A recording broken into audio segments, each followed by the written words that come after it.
Greg Martin joins us as he does. Triple M Breakfast O's and former Wallaby out of Brisbane. And Marto, it's been sweltering here in the Shaky Isles, mate. How hot?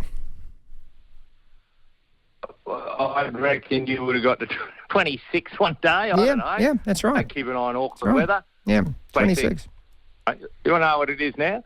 Let me guess. So hang on a second. So at the moment it is, 10 a.m., 10:18 your time. I would say she's up to 30 by now in Brisbane. 32, 80% humidity. It's the humidity that gets you, mate. You wouldn't know when it gets you. It gets you. This is when recently arrived Kiwis to Brisbane go, New Zealand wasn't too bad after all. That's right. Yeah, God, can we get some air conditioning going? That's why they probably all set up those businesses, don't they? Got a couple of friends who've got a couple of air conditioning companies over there. The Australian Open last night, Alcaraz lost last night. I mean, I wanted to talk to you about Medvedev. Have you been watching any of him? Yes, I think he's like a crazy professor. I quite like him. They're trying to make him the villain in their TV series, the Netflix series, but he's really nice. I saw him. Did you watch him 2 nights ago when Jim Courier interviewed him afterwards? He was quite brilliant. So I'd never heard him actually talk. You just see him and go, geez, he looks like a bit of a dick, but he's good. I don't know about you. Well, what did you see? Well, I watched him being interviewed by McEnroe last night after he won in 5 sets. Mate, he looks dead on his feet. He looks gassed after the first game. He's shuffling around, and yet he lasts 4 hours. I wonder if it's the floppy haircut, because he looks a lot older than he is, and he just doesn't look like an athlete. No, he doesn't look like an athlete, but it is. You know what it is? You know how tall he is? He's 6'6". No. And Zverev, he's 6'6". It's a tame. That's why Demonor is 5'9" or 8 or something or other. It's a game for tall men who obviously couldn't play basketball but can run fast. That's tennis. Oh, and also their probably parents were rich. I don't know. One of those. Mate, I've stopped watching when our Aussie got beat. I was hoping Alcaraz. I just want someone to beat Djokovic. I can't copy. Isn't that? See, I think the whole world's now feeling like that, isn't it? Yeah, and then maybe it's going to be Sinner tomorrow night. That's because you were watching the Big Bash and the Brisbane Raw Heat, the Brisbane Fire, the Brisbane Sunshine, whatever you call them this week. They won last night in Sydney in front of a record walk-up crowd of 43,000. 43,000. I thought it was a game for under 12-year-olds to watch with their dads. But I'll tell you what, I haven't really watched for 10 years. That was the last time the Brisbane Heat won. And I didn't watch it all last year, but this year the Brisbane Heat began going well. And it stopped the whole of Brisbane because we love cricket. And we like winning. We don't like losing. So we all watched, and it was tremendous. If you know that Josh Brown, did you see him on Monday night when he got 140 off like 50 balls? Then last night he got 53 off 20. We've adopted our radio station here. Brisbane's adopted him. He's a bloody classic. So single mum brought him up. He's 30 years of age. Go on. Okay. We love you know the one stories. I'm talking about? No, I wouldn't have a clue, mate. Didn't watch a single ball bowl. No. All right. So you're failing to generate as much excitement as I have, but I'll try to whip some up. So he was just a great cricketer, and you've got him there in New Zealand, and occasionally they break free and get into first-class cricket.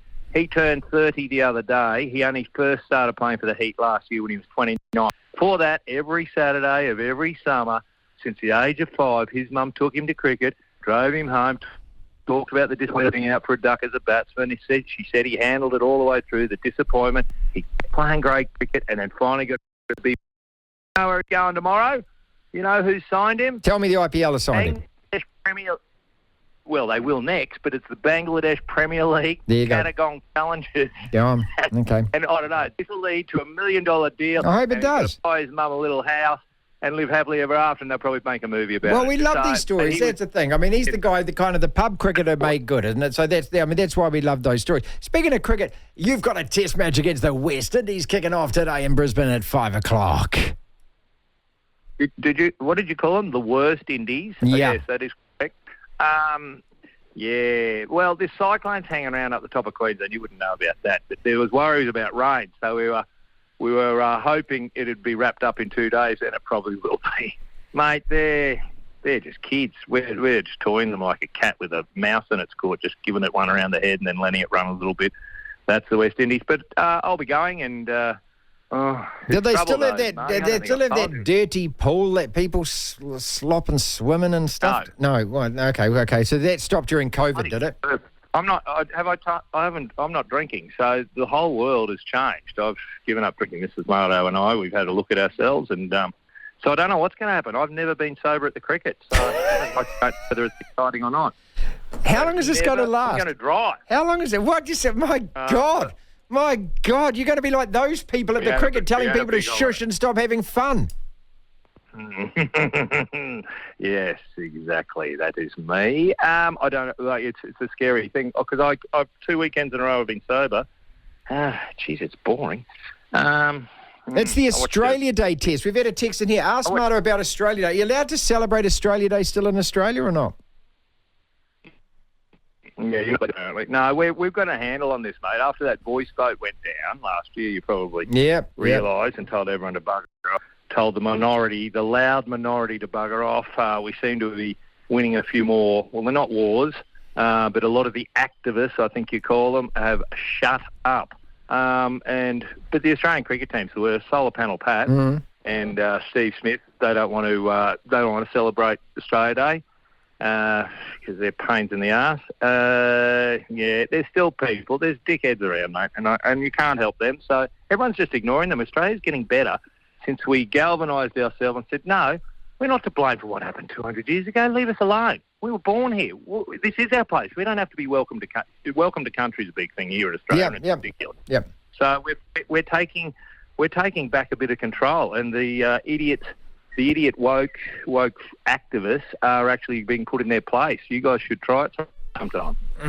Good God, just even suggesting that in this country. Suggesting that in this country. Have you got the courage? Mate, I'm just screeching. Female sports journalists, they'll be all over you, mate. And even saying that... Santa's pig! You know, mate, that's what it comes, mate. I mean, that's what we wear in this country. Wait. I didn't say I'm having a go at female sports journalists. I'm not going that far. In terms of cricket, though, if you get bored with watching your lot, at 5 o'clock also, India are playing England. So that will be actually worth watching. No, that's probably cricket. Okay. Wait, don't we play you guys soon? We do. And this is great news. So the first 4 days of the Basin Reserve Test are all sold out. Now, you don't get a huge crowd at the Basin, but it's a brilliant place to watch cricket. So that, you are coming. We are hoping that this time we might be able to front up, stump up, and actually do something against you, because most of the time we just crap the bed. Glenn Maxwell, let's end on Glenn, because Glenn ended up in hospital this week after going to a concert. I actually read a couple of great tweets about this, where there are a few cricket fans in the country trying to get that band over to play during the first test between us and you guys. So it was funny, and I was talking to Andy Raymond about this. He's all right. He won't be in the test team. He's not in the test team, so he's not a worry. He's only 1 day in T20. Okay. All right. He was dehydrated, mate. He was dehydrated, and what I find, since I stopped drinking alcohol in the last 2 weeks, I don't get dehydrated anymore. So it was just... How long is this going to go for? How long are you going to put the kibosh on the drinking for? I don't know. Mrs. Marto's in charge of that. Right. She described some of my behaviour over the holiday period as abhorrent and caused by alcohol. Yes. She said you've got to have a look at yourself. Mm-hmm. And I said the same thing to her. Then we said, righto, we haven't. So she said another 2 weeks. So we've gone 2 weeks now, and I'm bored. I'm like Glenn Maxwell. Let's get back to Glenn Maxwell. Joe Schmidt, we're going to end on. You're happy about this, aren't you? You've got to be happy about this now. Come on, you've had time to think about it. Yeah, listen, a wonderful bloke. I was listening on another radio station. They have Beaver on. Beaver had been coached by him in the New Zealand schoolboys or something or other. And he said he was he looks silent, he looks friendly, but he's tough. Maybe that is what we need. Well, I can't do anything about it. So I'm not going to protest, and he's obviously a great coach. But what was the last Wallaby coach that had great success prior to Australia? Australia, coaching the Wallabies will sort anybody out. Like, you all of a sudden will become... I feel sorry for Joe, but you put your hand up, mate. Good luck. Finally then, as we prepare for the Super Rugby season, the Crusaders are catching a plane to go and play Munster and another Irish team. The Blues are going up to Japan. How are you guys preparing for this? What? Yeah. We're preparing. The Rebels, the Waratahs and the Brumbies are all talking to their liquidators and seeing how much money they owe. At the moment, the Waratahs owe $6 million to KAU. The Rebels are in the can for $9 million, and I think the Brumbies for $5 million. Reds haven't said how much they owe, but I'm sure it's a bit. Mate, Australian rugby's in a terrible way financially. We're now borrowing against what we think we're going to make when the British Lions come here in next year, 2025. We're borrowing, I think, $80 million. Rugby is she's in a bad state, mate. So, no, we're not travelling anywhere. We'd rather play all our games at home because I don't think we can afford to fly anywhere. Bloody hell. Hamish McLennan was tossing off last year, beginning to make $100 million off the World Cup, $100 million off the Lions too, made $8 million profit. Australian rugby couldn't be stronger. You just bought Joseph Swahili for $50 million. What the hell's happened? Yeah. Well, we didn't have that money. So, but he's an advertising guy. He's not a numbers cruncher. So, you know how advertising guys just march forward and just look into the future and they don't worry about what's going on. They don't cross any I's and cross any T's and dot any I's.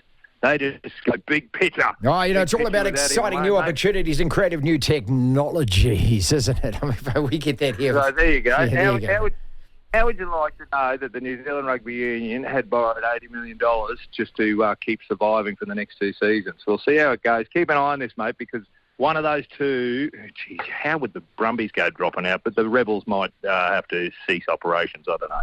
All right. Thank you so much, mate. Appreciate it. Greg Martin out of Brisbane for us. He joins us every Thursday on the show, live there, Triple M Breakfast host and the former Wallaby.